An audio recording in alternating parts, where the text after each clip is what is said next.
Well, good morning, everyone. We've got 10:45 on the clock. We'll get rolling here with our weekly lead call.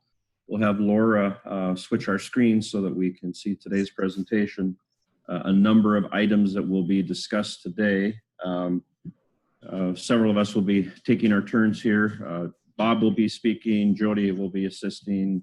Eric has some messaging for you as well as Laura. So we'll get to the agenda here and welcome everybody to the first week finally of what is our summer coaching waiver. And know that in preparation last week, there were an incredible number of calls and emails as we got to the start on Monday. So that being said, the first things that we'll do today, I'll turn it over to Laura.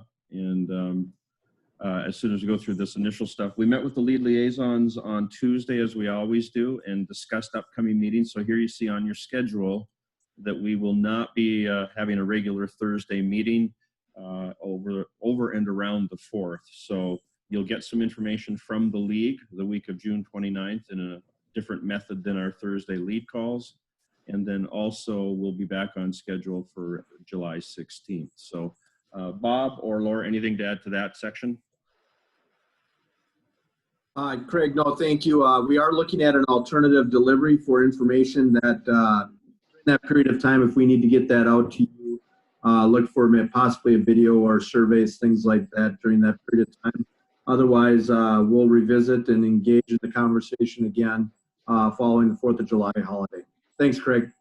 All right, so here's a quick look at the agenda. Yesterday, our information email went out to all the schools, and in it, you would have noticed that the physical clearance has been approved by the executive committee of the board of directors. So what this really means is that any student who has a physical that expires after the conclusion of the 1920 school year and seasons, which would have been state baseball, so that we'll get the specific dates to you, but there will be a window where if a physical clearance expires now or at some time during the 2021 school year, that student would have the expiration date extended through the conclusion of the 2021 school year. So we'll get you some more information on that, just approved yesterday, and then we'll go forward. So let's get to the rest of the agenda here, and we'll talk about these things as we move along, okay?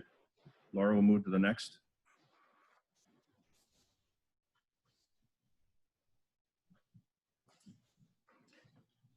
Craig, do you want to talk through any of these other pieces at this point, or should we come back to these later? Let's come back to those later, Laura.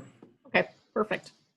So let's move on and talk and show a few technology website pieces.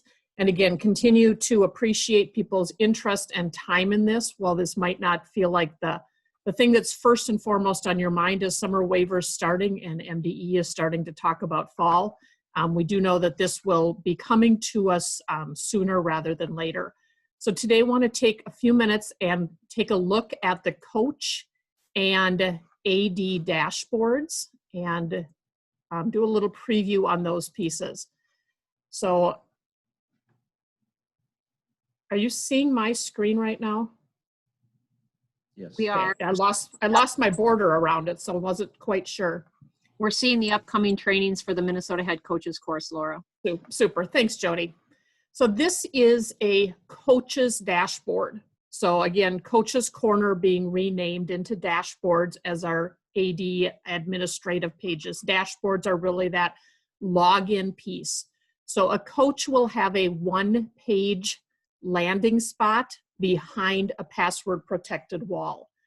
They will have a chance to put in some information about themselves and keep that up to date.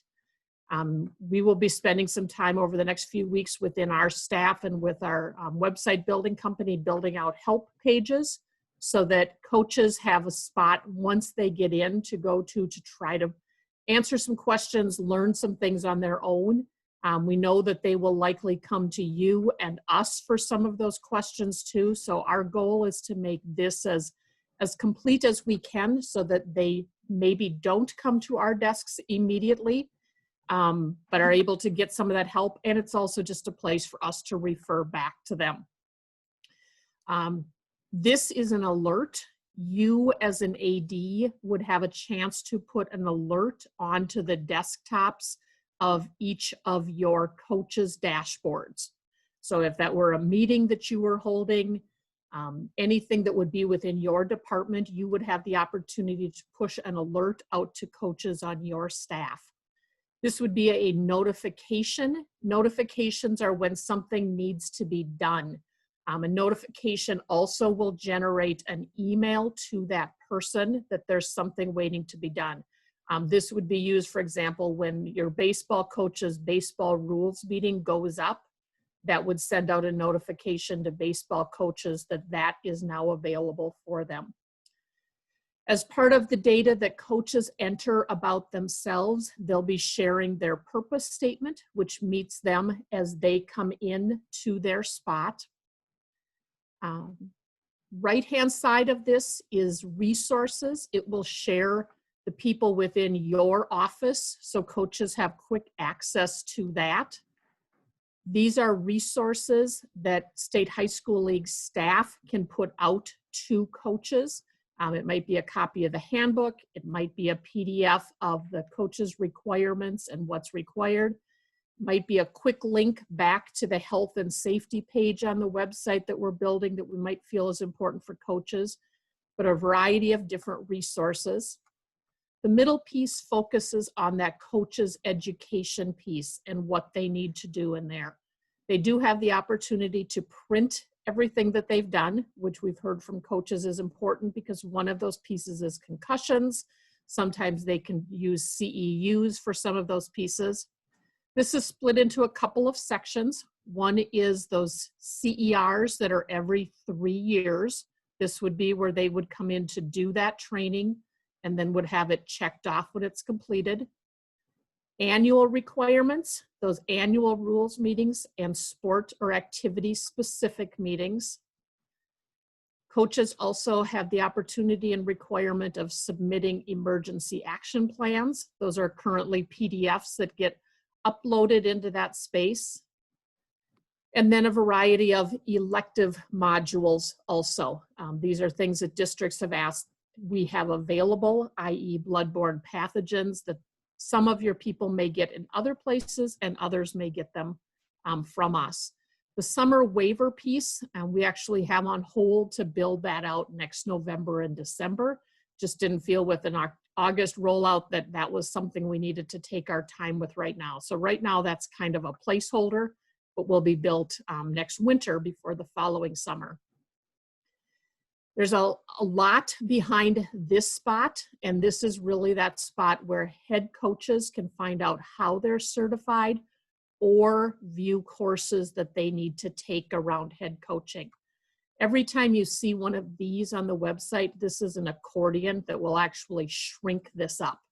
So if this is something that is not needed to be seen by your coaches, they can always tick this button and that'll shrink that up also as you go down. The bottom section should look somewhat similar to you from the part we saw on the AD page last week. These would be the activities or sports that this coach is assigned to or affiliated with. So this coach, not quite sure how he does it, but he coaches both boys basketball, girls basketball, and boys golf. They are all in section 8.2a. And then behind each one of these is a list of resources that State High School League pushes out to those coaches, tells them what their coaching position is and who they're currently affiliated to.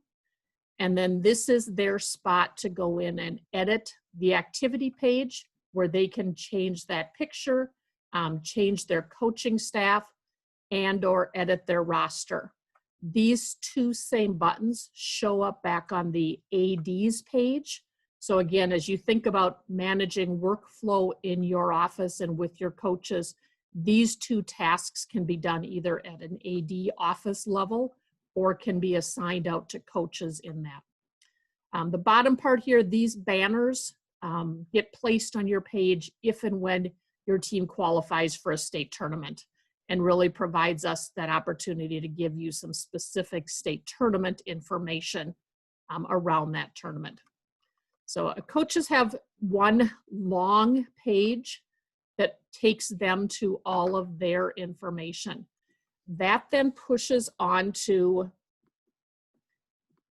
an AD page, and ADs is really school management, but one of the pages on your school management takes you to viewing all of the things about that coach.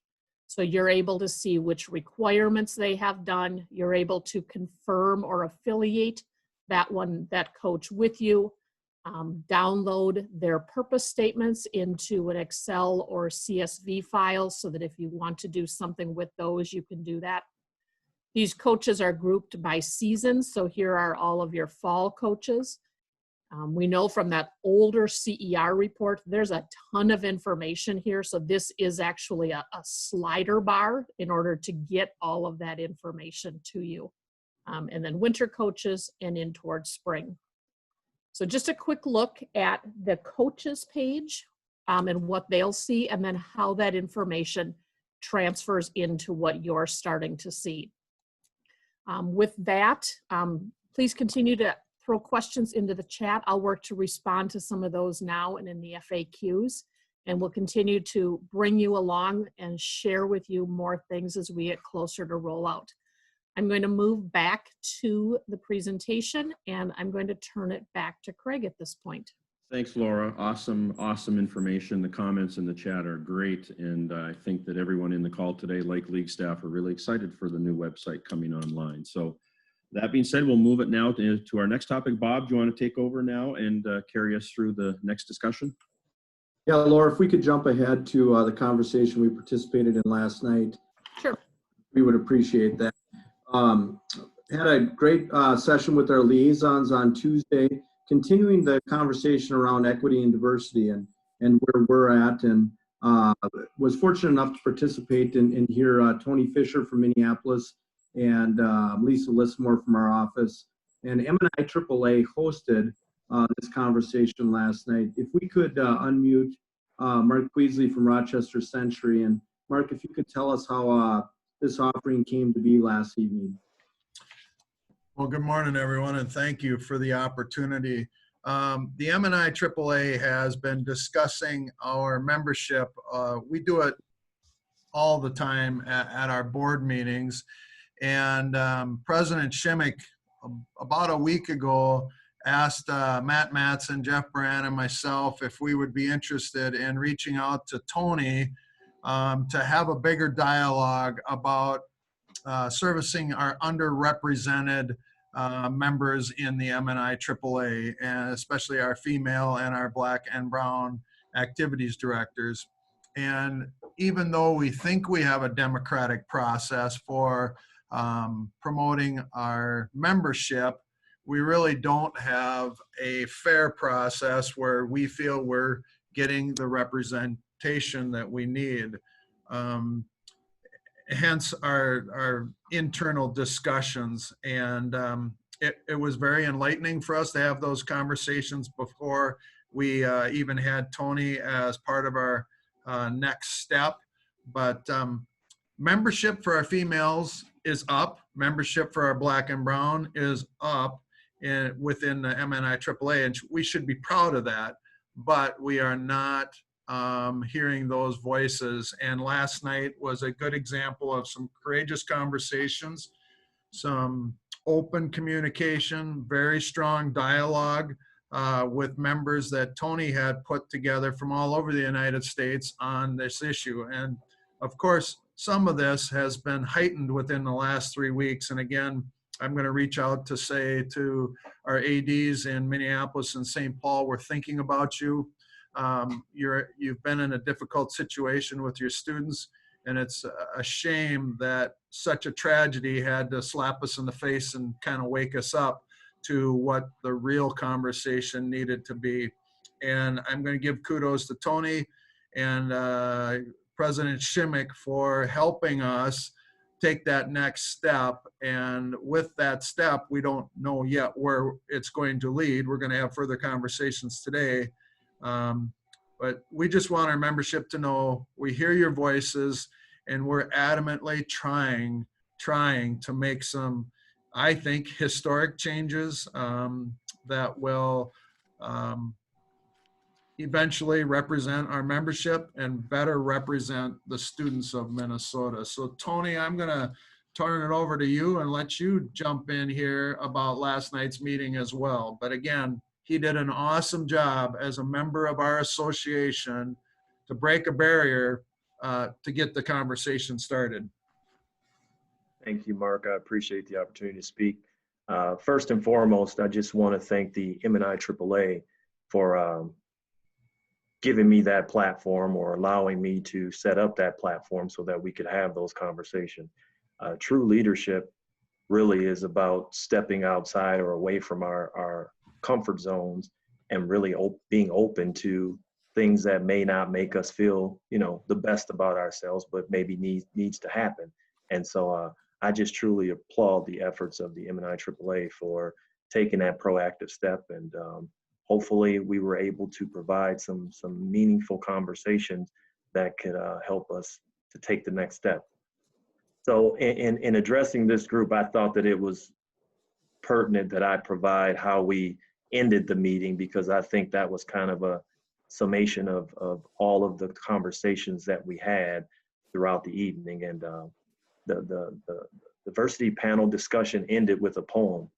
That poem was entitled, "I Am Diversity, Please Include Me." And so I'll share that with you all at this moment. I am present in every place you go. Depending on your lens, I'm friend or foe. I am a force to be reckoned with. Like the winds of change, I move, I'm swift. I'm present when two or more are together. If embraced, I can make the good even better. I am not limited to age, gender, or race. I am invisible at times and yet all over the place. Don't exclude me due to a lack of knowledge. Welcome me like the recruit fresh out of college. Let me take my seat at the table, even though I may be differently able. My experience, my passion, the authentic me can help add value to your company. Learn about me, improve my underrepresentation, and I can provide a competitive edge to your entire organization.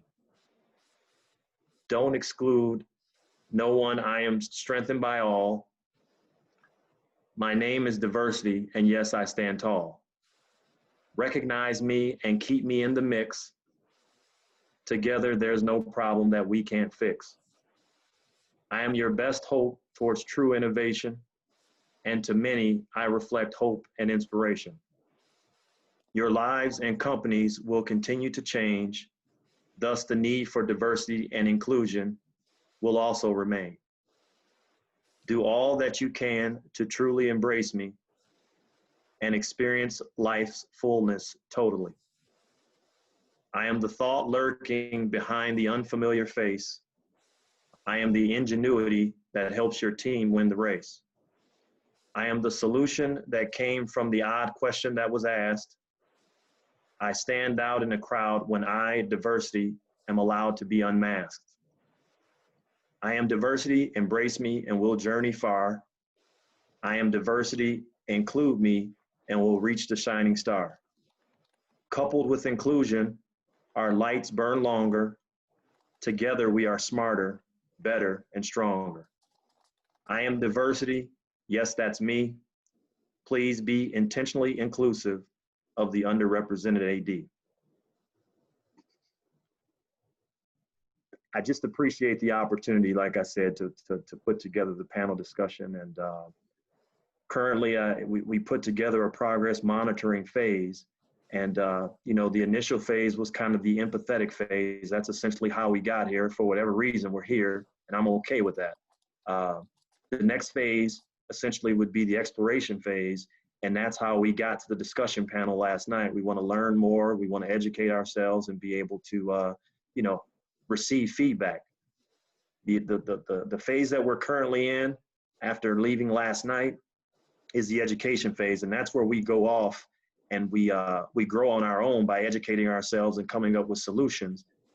And once that particular process takes place, there's other phases of which I'm excited about in terms of the group moving forward. But I truly feel like, the MNI AAA is in fact looking to make some change. And we talked last night about avoiding tokenism. We talked about systemic change. We talked about rolling up our sleeves and digging in to do this work. And you have a partner in me, in a sense that my sleeves are actually already rolled up and I'm ready to work. So let's do it. Thank you. Tony, thank you so much for your work last night and your work as a liaison. Your voice is heard, and these conversations will continue in our organization and with member schools. Again, thank you very much to Mark Queasley and Tony Fisher from Minneapolis. Craig, I'm going to turn it back to you. Yeah, kudos to Tony. Really powerful stuff. I'm sitting here just in a whole different emotional state just after listening to that and thinking about what happened last night. And so I just want to touch base on this. When we started the Leadership Network, basically LEAD equals Leadership Education, Administration, and Development, we really were in survival mode as we were early in the COVID. And now we're really seeing how you led through that time.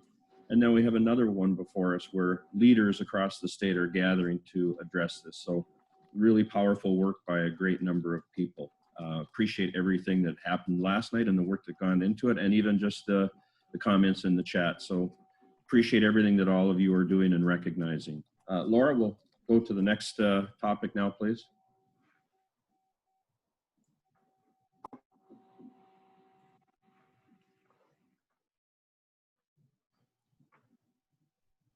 In these areas, Bob, you want to take the first group of it, and then I'll talk about the guiding thoughts? Yeah, absolutely. So when we think about fall participation, we know that this is a topic that is on the forefront. As we enter the summer coaching waiver period, it's a very natural next step. And we can't go anywhere without having these conversations, people thinking we have more information than they do. My understanding is at 11 o'clock today, right now, maybe more information is coming from our governor regarding schools, yet that may be minimal. What we do know is that there are 3 options presented as to what school may look like starting this fall. With those 3 different options, there are probably different scenarios for what fall participation looks like in athletics and activities. And it could be around low, medium, and high risk in terms of the activities. Those are terms that we're hearing. We also want to take into account indoor, outdoor, team versus individual. And I would also say, when do sports or activities typically lie in a season?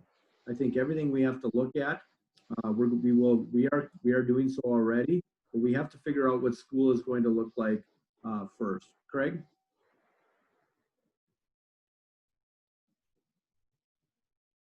You're on mute, Craig. Thanks, Bob. And when we get through these guiding thoughts, I'll see if Eric has some additional information to add to this. So the guiding thoughts that we're talking about, truly, we're preparing, as Bob just said, as we did in the shutdown and in preparation for our June 1st and eventual June 15th start of the summer waiver coaching period. So just a reminder that what we're doing is education-based athletics and activities, and we have to keep those educational guidelines in mind as we journey our way through the summer. And we also have to recognize that during June and July, when our coaches do have access to those students from your schools, we need to continue to remind them of how to work through the guidelines and to create situations wherever possible where we minimize exposure and we keep safety at the forefront. And I bring that up because we're seeing a number of questions and phone calls and emails coming from you, from our member schools, about your role, your school's role, or what can coaches really do. And we know that you're asked to have a little bit more supervision than you have in the past, in light of the fact that your facilities had to be prepared according to state guidelines, and also that the use of those facilities and what youth sport coaches and students can participate and how they can participate is really set to a whole different set of rules. So want to remind you of those things. We continue to always monitor the MDH, the MDE, and any government recommendations. And last week I introduced this to you, and I encourage you to continue to use these topics with your coaches. It came from a New York Times author that I had read, and basically we know that what we're doing right now is all about choices, and remind your coaches that the choices they make about safety, about participation this summer, should always include a discussion on limiting contact, understanding differences between indoor and outdoor, the confinement of the area they're working in, and also any crowd situation. So just a reminder, keep these guiding thoughts going as you continue to work with your students and your coaches as they have their summer programming. Eric, anything Craig? else? And Jody? Yeah, go ahead. Yeah, there's a couple of questions in the chat. I'm wondering, the first that we're seeing is there a plan that the league is developing around those three options? So let's start with that, and then I'll bring it back to one additional question. Well, as we've done since the shutdown of girls basketball in March, our information to you has always been we're relying on the experts. So when it comes to the choices on contact, confinement, and crowds, I give you those categories from that New York Times writer because I think it's the easiest way to approach it that I've seen. But in those areas, all of the guidelines from the Minnesota Department of Health, the governor's recommendations, and also the Minnesota Department of Education, they all fit into those three categories. So the plan that your school district was asked to put together as you reopened your facilities should have been based on the governor's, the MDE, MDH recommendations, and what you do with your athletic programs fits right into that. For example, one of the ones we're getting right now is our Minnesota recommendations say no competition. So that question then becomes, what if our coaches take their kids out of state? Well, the Minnesota regulations and guidelines say, from our medical experts and the governor and the Department of Education say, there should be no competition. And so those are the recommendations that should fall in, or the kind of recommendations that fall into the choices of contact, confinement, and crowds. Thanks, Craig.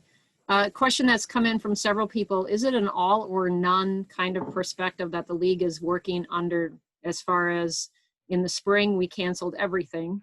And in the fall, is there an opportunity? I mean, what will the parameters be? Will it be all or nothing, or are we looking at the possibility of bringing in some lower risk activities? I'll turn it over to Eric real quick here, but I would say the answer is yes to both of that. We are looking at all situations and situations where we don't have any programming dependent upon where we are with the COVID-19 pandemic. Every possible scenario has been looked at, and many of them have come from you through emails and telephone conversations, including changing how we participate in our currently scheduled fall sports, what the rotation of fall, winter, spring looks like. So I'll turn it over to Eric and have him share a little bit with that, because it is a topic that we discussed as an executive team this morning. Thanks, Craig, and thanks to everybody for being on the call again this week. We would typically be wrapping up tournaments as of this past weekend, and we would all be breathing a sigh of relief. And as I said to staff, it doesn't feel like that's where we are at all at this point. I know the questions now that summer is underway have turned to fall, and what participation and what activities look like as we go forward. And so just a couple of thoughts. I had an opportunity to be on a call with 45 state executive directors yesterday afternoon. Their questions are the same questions that you are asking. Then later yesterday afternoon, I had a chance to be on a call with Heather Mueller, who is the assistant commissioner at MDE, and talking about what is fall guidance going to look like. And so we did not get advance notice of the three options. We could have all anticipated those would be options that are out there. And they did talk about it the week of July 27th as a decision date. I believe that as we go into the fall, it is less likely to be an all or nothing unless we are in a position where we are still unable to bring students to school.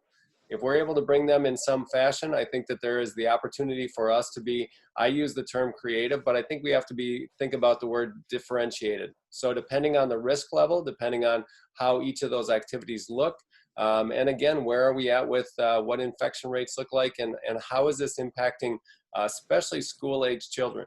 You know, and what's going to happen with the data. So I do believe it's going to be a differentiated approach. All of the things that I've seen in the chat are things that we have had cursory conversations about, but it's time for us to now start to put some things in a more structured setting to say, so if it is this, what does that look like?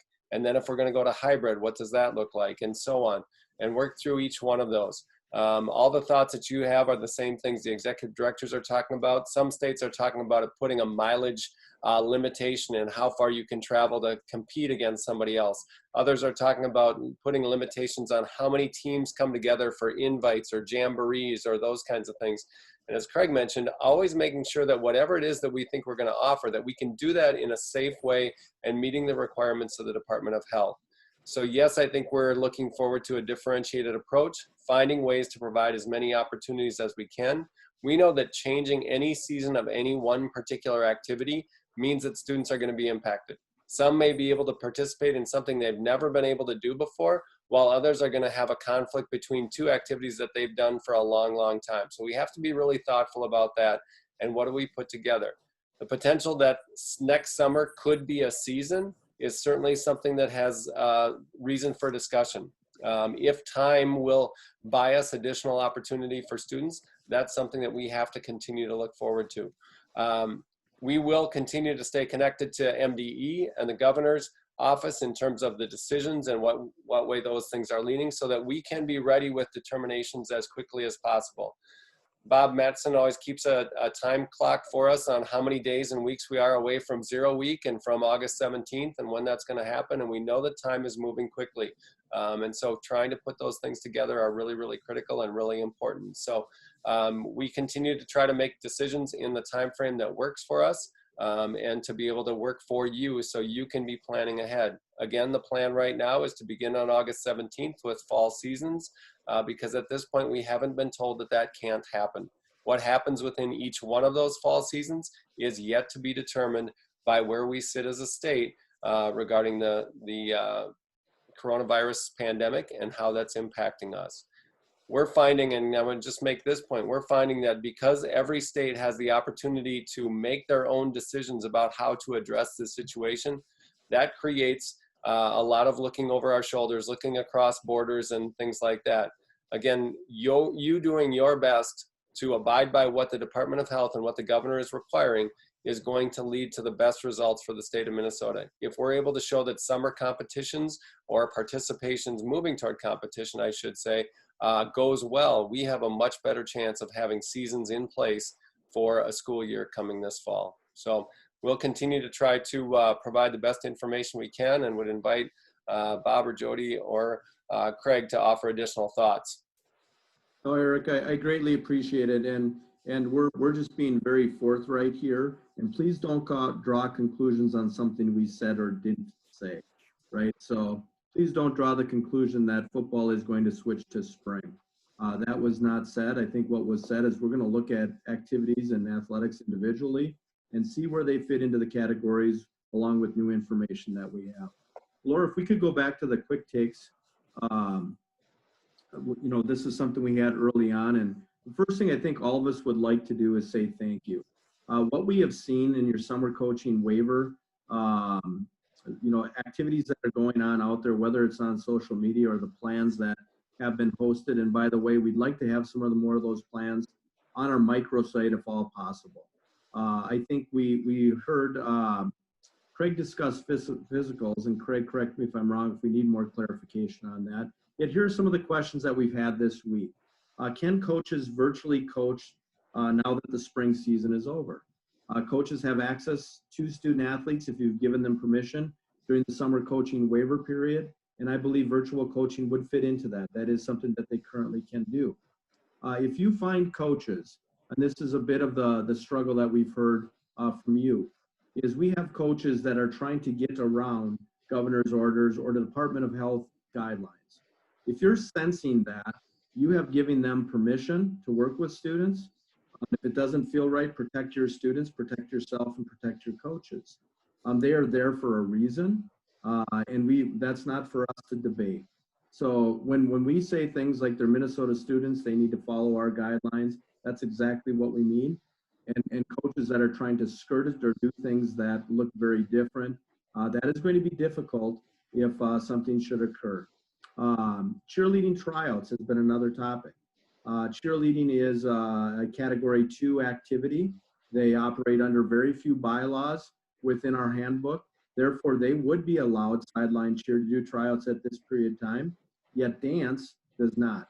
Dance is a high school sport that adheres to all bylaws. Therefore, tryouts are not allowed during the summer coaching waiver period. So just trying to give you some clarification on things that we've heard, on topics that we've heard around the summer coaching waiver period. Craig, anything I missed, or did you? Yeah, great job, Bob. I appreciate it. Yeah, great job. I appreciate what you added. A couple things here. We're going to talk on physicals. I saw a couple questions in the chat. Essentially what we're saying is the clearance from the physical has a 3-year window. So if that 3-year clearance expires this week through the conclusion of the 2021 school year, that student athlete would receive an extension. They would not be required to have another physical to get cleared. We're extending that for 1 year. If a student has not previously participated, they would need to get clearance prior to participation, and that would require a physical examination. All students, regardless of the date of their clearance, must do the annual health history questionnaire. And if the answers to the questions prompt, if there's a change in their health history, they would be required to receive additional clearance to continue to participate. The final one I'll just touch on briefly, and I know that we've gone over our 30 minutes, and I can see that our numbers have stayed the same throughout, and just we respect your time, but we are seeing in that area that Bob just mentioned, decision-making and ethics. And so here's a couple examples. Wrestling coaches are going to take their kids to a tournament in Wisconsin because Minnesota won't allow competition. 2 volleyball programs from Minnesota, 2 high school coaches from 2 different schools are taking their summer kids into another state to play outdoors. And so what they're really doing is they're making decisions, as Bob mentioned, you've heard me say this before when it comes to eligibility, you can't have situational application of guidelines, rules, policies, and bylaws. And your coaches are placing kids in an ethical safety dilemma. We're going to take you out of state to compete, even though the governor, the Minnesota Department of Health, and the Minnesota Department of Education says we shouldn't have any competition. So that's a really, really tough place to put kids. Now, if parents do those things, we don't have the control over the parents, but your coaches have to approach that question using the 4 C's that we discussed earlier. The choices we make can have impact on our students and our participation moving into fall. So just wanted to touch base on that. Jody, Laura, Bob, any last things we add before we wrap up today? Eric? No, I think that we just continue to try to make the best decisions with the information we have at the time. We try and project forward the best that we can. Appreciate all the questions, and especially the notices of the unique aspects of different geography and different facility opportunities that every school has. And as I said, any adjustment with any seasons, if that were to be considered, will have fallout, and it will impact kids to some extent. And we have to be really thoughtful about that, because our goal is to provide the opportunities for our students in whatever activities they've chosen to be a part of. So really just appreciate your support and the ongoing dialogue. Again, continue to send information through the chat and keep us informed. Craig, if I could, there's speculation on the movement of football to spring. That was not said. Yeah, I just saw that. I met with football advisory weeks ago. They have no interest in playing football at any other time than during that fall season. We know around the state that can be difficult with student athletes having to make decisions between seasons or sports or sharing coaches, so on and so forth. So again, please do not speculate. If you have questions, ask them. But my email will blow up today from Football Coaches Association regarding the movement of football. That was not said, and there is not intent around that. Thank you. Thanks, Bob. Just the last couple timely questions I'll mention on the summer waiver coaching. Remember, the summer coaching waiver, you're granting permission for them to have access to your high school kids. A common theme Bob and I have used in our discussions with you has been, can you place conditions on summer coaching waiver? Yes, you can. So you could say, in light of the pandemic, we're giving you permission, but you need to follow exactly what the Minnesota Department of Health, Education, and the governor's recommendations are. That is something you can do as a school when you give that permission, that access. The other things we're seeing with coaches who are coaching kids that have never been in their high school program, taking kids out of state. Again, we come down to the ethical dilemma on choices. you're asking kids to not follow government recommendations if you decide to take them out of state. And I think that should something happen to a student who is participating out of state with one of your coaches or any other individual, goes back to many of the questions that we had leading into the summer waiver, the decision-making process and liabilities should something happen. And that would fall on the shoulders of the coach. So I recommend you have the conversation with your coaches about the ethical dilemma that choices and decisions placed on the shoulders of kids who are in grades 7 through 12. Bob, Frank? anything else? Or anything Yeah, else? let me ask you one additional question related to the summer waiver. And can an athletic administrator deny a coach a summer waiver? And if Absolutely. yes, what's the process, or what does the AD need to be aware of if they do want to deny that? The granting of a summer coaching waiver is always at the discretion of the administrative team at the school. Most often it's the people here in the call, our athletic directors. And if you are going to deny the access, there should be rationale of why you're doing it. In the past, I have seen schools do that when they had a coach that had broken or had not followed bylaw 208, the non-school competition rule, had coached kids out of season. And so as a school applied penalty, they decided to remove the permission part of summer coaching because that coach had a violation during the previous school year. So if you are going to deny access, it could be, and this is a conversation I had with a member school yesterday, an AD, our facilities aren't ready. And so we're not going to sign any coaching waivers for our coaches because we can't keep our facilities clean. We can't sanitize them. We don't have the manpower, and we're just not even ready to open them up to anyone. So we're not going to sign any coaching waivers because we don't believe our environment is safe. So yes, they can, as a school, say, here's why we're saying no, and not sign the permission. Thanks, Craig. There are several other questions in the chat, and I would say there's more of a randomness to those. So we will get to those in our follow-up to the email that will be going out to you. Thanks, Joe. Bob, Eric, Laura, last topics? Craig, if I may add one thing here, as I'm getting a couple of emails in one text. As your school district is preparing for the 3 different scenarios in how you return to school, please ask for a seat at that table.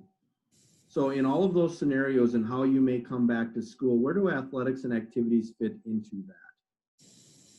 Professionals that your school district has, again, start thinking about where participation fit in those 3 different scenarios. Being in school full-time, from a distance learning perspective, or a pseudo in school versus distance learning. Ask for a seat at that table with your administrative team when you think about athletics and activities returning in the fall. That's it for me, Craig. Eric, anything else to add on Bob's seat at the table? We are good. Thank you. Okay. Jody? Good to go. Thank you, Craig. All right, Laura, I did see one on the webpage. When are we looking at some reveal dates? Just there was a couple questions I saw. We are looking at a mid to late July release date. Looking to get a group of ADs in to do some testing in early July, a group of coaches in to do some testing in mid-July, and release date by mid to late July. Awesome. Awesome. And as I said earlier, we all appreciate the work you're doing, and everyone out there should know that our assistants in the office too, there's a group that have been working alongside of Laura here for the last year to get this ready. So great work by a great number of people. So that being said, gang, we appreciate you joining us again. Reminder that we have altered the calendar around the 4th of July week. We'll send that out in our notes as well, and then we'll get to all these questions and get them out to you in our next FAQ that will be added to the microsite. Thanks again. Appreciate all your time, and keep leading the way you are. We appreciate it.